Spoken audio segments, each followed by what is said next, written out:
السلام علیکم۔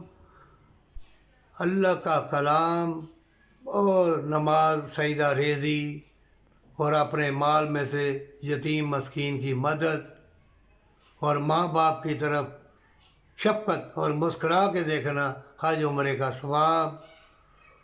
ارے اتنی سی زندگی میں سود خوری، حرام خوری، ملاوٹ والی چیزیں، کوٹھی بنگلے اولاد کے لیے، وہی تمہاری دشمن بن جائے گی، دھکے دے گی، وہی تمہاری گردن دبا دے گی۔ اور رشتے ناطے پامال، نہ باپ بیٹی کا، نہ ماما بانجی کا، نہ چاچا بھتیجی کا، رشتے ناطے بھی پامال، کھانے پینے والی چیزیں بھی زہر آلود، ہوائیں بھی مضر۔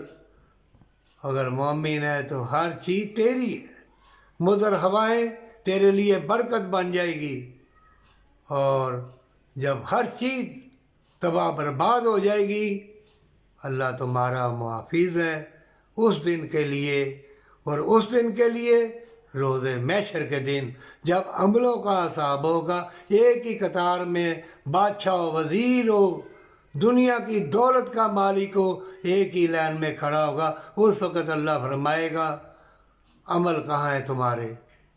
میرے بندے بندیوں سے نیکی کی، مجبور سے، مصیبت زدہ سے وفا کی، اپنے مال جان میں سے کوئی دیا؟ اس لیے تم بیمار ہوتے ہو، جگر بیمار، گردہ بیمار، شوگر ہو گئی، ناپ تول کے تم نہیں دو گے نا، بیماریاں آئیں گی۔ اور اللہ نے قرآن میں کہا ہے بعض تمہارا برکت اللہ حق حلال کا مال لٹ بھی اگر جائے تو اللہ پہ بھروسہ رکھنا، اللہ تم کو آزمائے گا، تھوڑا سا دیکھے گا۔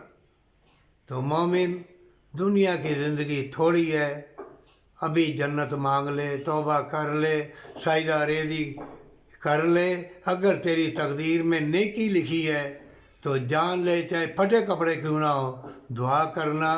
جو بھٹک گئے ہیں، جو بے لباس ہو گئے ہیں، اتنے جھوٹے قسمیں کھاتے ہیں قرآن و ایمانوں کی، اور سود خوری اور بدکاری عیاری کرتے ہیں بے لباس لوگوں سے، اے مومنو وفا کی امید نہ رکھنا۔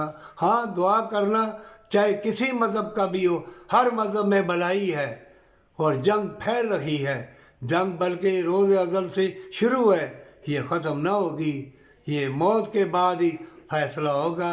جس نے نیکی کی ہوگی اللہ کو دکھانے کے لیے، وہ کامیاب ہے۔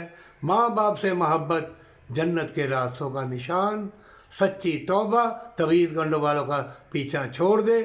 ترجمے کے ساتھ قرآن پڑھ، نہیں تو مارا جائے گا۔